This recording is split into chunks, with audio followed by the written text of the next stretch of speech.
Just like Kavimba Nashe Chipkikuhwa. Very close. But the one thing I remember about being you was that I was a little bit torn, a little conflicted. It wasn't because I wasn't excited about being here and celebrating, but there was a pit in my stomach, and I couldn't quite remember why or what it was from. Looking back, I remember that that pit had spawned from the reality that just days from now, and perhaps moments, you're making a swift exit from this gorgeous, heavenly campus, this beach, this weather, to embark on a journey and leave some of your dearest friends that you've met in your life, to face a future of uncertainty in a world in which you've been incubated from for the last 4 years. You're going to confront a new chapter in your life. And I thought, well, I'm leaving the best 4 years at UCSB. How is it going to get any better? Well, let me tell you, it will. When Dean Hale asked me to speak with you today, I didn't want to talk to you like a lawyer to a judge or like a chairwoman to a commission. I wanted to talk to you like a friend, like a little bit older friend. We're meeting for coffee, perhaps cocktails. You know, most commencement speakers, they want to give you these conventional pearls of wisdom. I'm not that person. Instead, today, I want to show you the oysters that I was presented with, how I learned to shuck them for myself and turn them into pearls for me. So I'm going to give you a half dozen oysters today. First thing I learned is age is just a number. So as Dean Hale said, I did start this school quite young. I went on to start law school at age 20. If you notice, I wasn't of legal drinking age until law school. Just ruined my political career there. You know, what might sound braggalicious today was really scary and unnerving for me. I remember wishing I was older, not just because I could take wine tasting as an elective at UCSB. Instead, I wanted more years under my belt so I could translate to my older colleagues that I'm an equal. I'm a contemporary with formidable experiences. I wanted to have respect of my colleagues from the get-go, despite my young age. Well, now I look at you and I'm in my 40s. My has the coin flipped. I look at your faces and I wish I was younger, not just for vanity reasons to stave off Botox or fillers. You know, not just because I want to go to see Travis Scott and dance and not look like I'm literally in sicko mode. But I want to be younger, I want to be tech savvy, I want to be quicker on the draw with new books, blogs.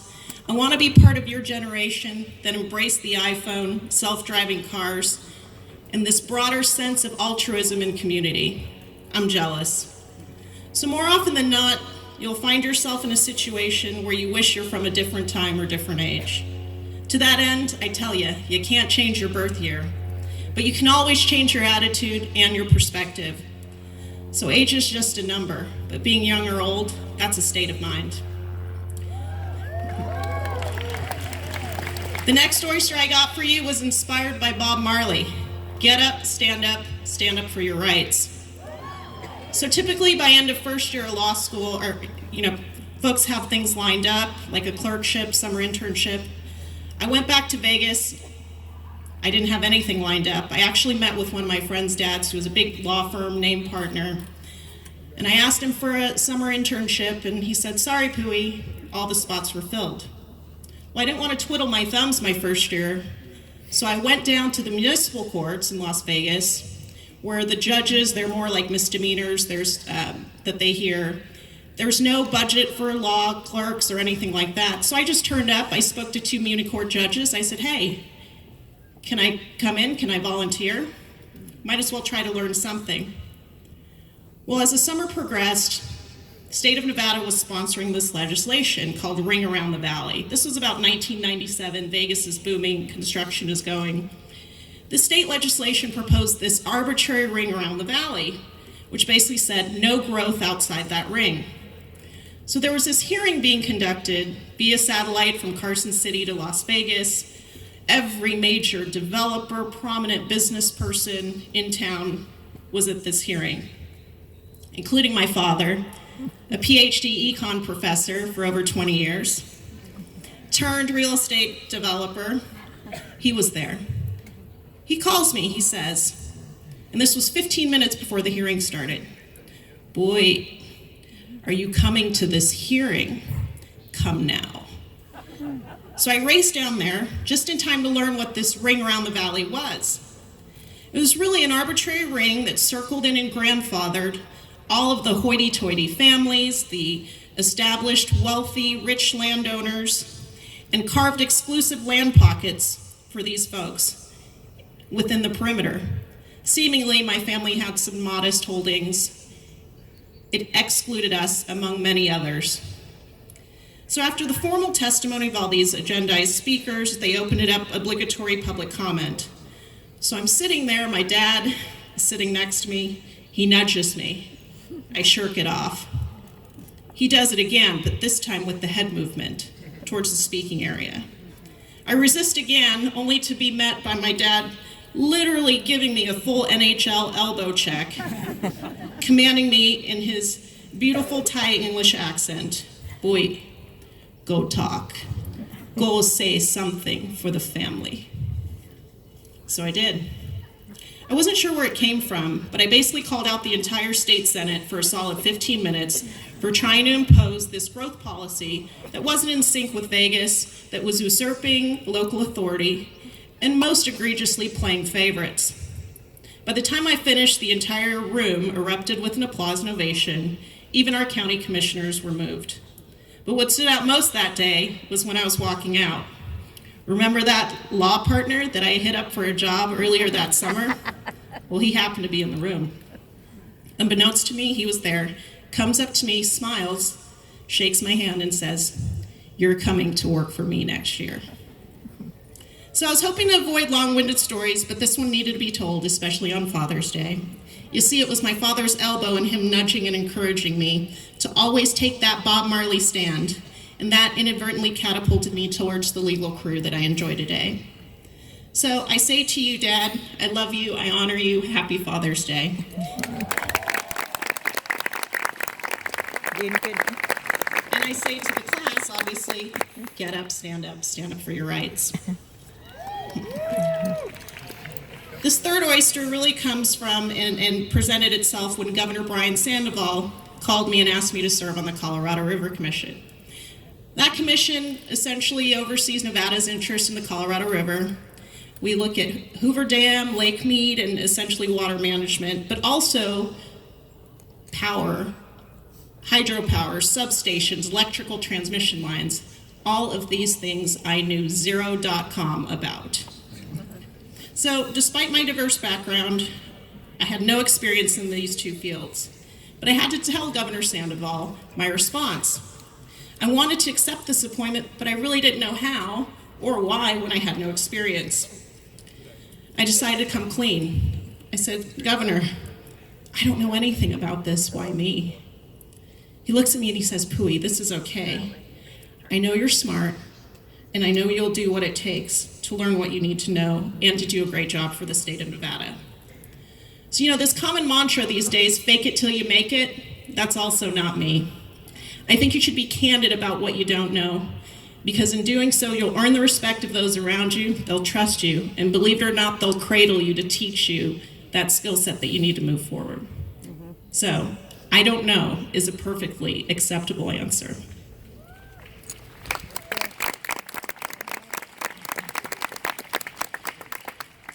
Another reason for that pit was sitting there 23 years ago is, so I have this degree, but what do I really know? Let me tell you, you know much more than you think you do. So this pearl was found by me, probably developing over an extensive period of time. You see, when I was going through UCSB, this was when the EU was forming. You have 28 nation states trying to come together to put this, collective, political, socioeconomic, cohesive group together. I don't want to bore you, but for you poli-sci grads, that was a very important and exciting time. The EU got underway in 1993, 520 million some odd folks banding together.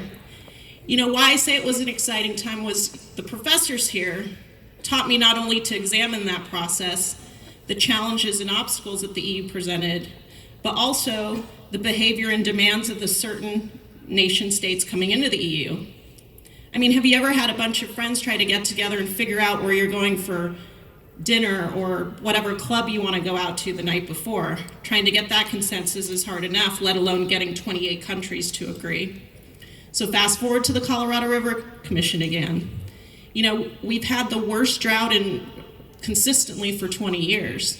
The 7 basin states, including California, has been suffering. So what happened? 7 states had to get together and address this problem. And I will tell you, by having that critical thinking that was taught to me here at UCSB, I was able to get my head around that.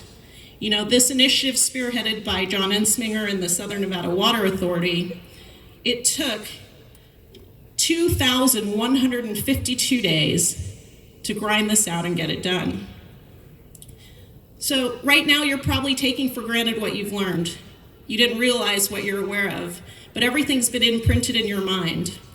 So UCSB, it didn't teach me what to think, but it gave me an education on how to think and how to process things. And what you've done over the past 4 years has developed your tools to chisel your tunnel to where you want to go. So you do know much more than you think.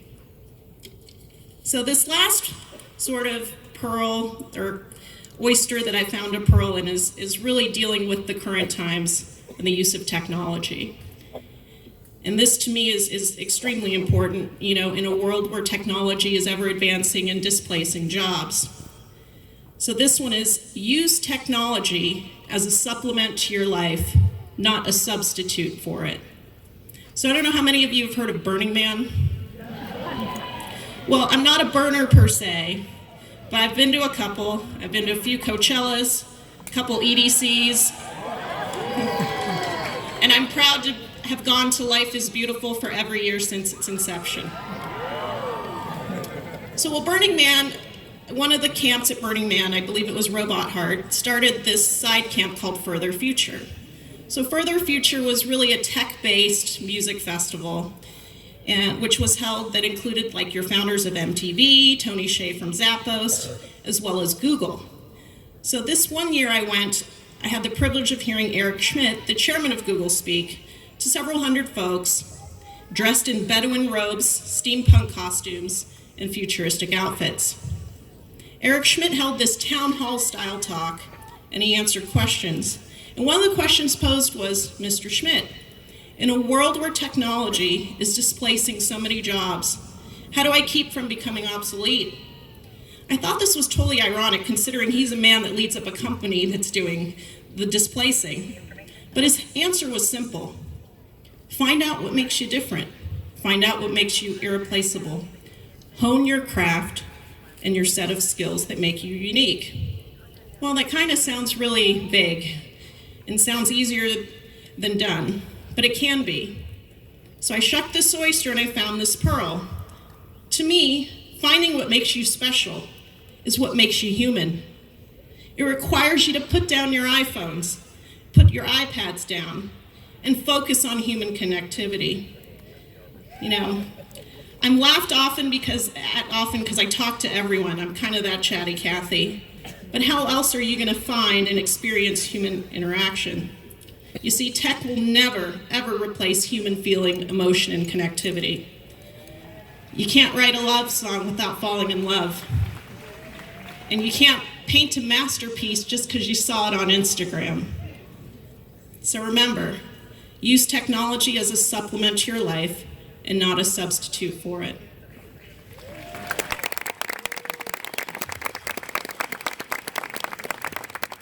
So this last thing isn't really an oyster or pearl. It's something I've had a law partner for 18 years, David Brown, and he said this to me very early on.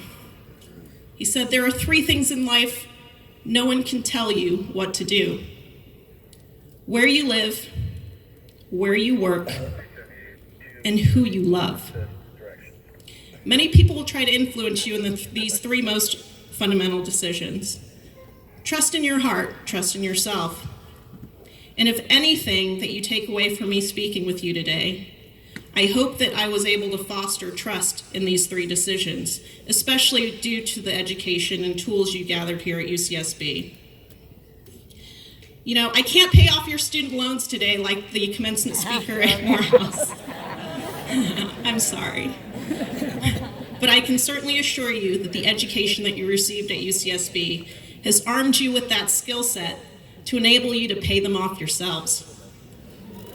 You've got that tool, those tools to shuck your own oysters and to find your own pearls of wisdom. And if you can't tell, I love music. I'm a big music head, and I'm a big fan of Post Malone. So if you hear that song, Better Now, you probably think that you are better now. I hope you can say, yes, I am. I got my degree from UCSB. So lastly, I'll tell you, your degree isn't a piece of paper. It's your passport. It's your passport to life experiences. So, class of 2019, I'm so proud of you. I'm so excited and so honored to have had this opportunity today. Watch out, world. Here you come.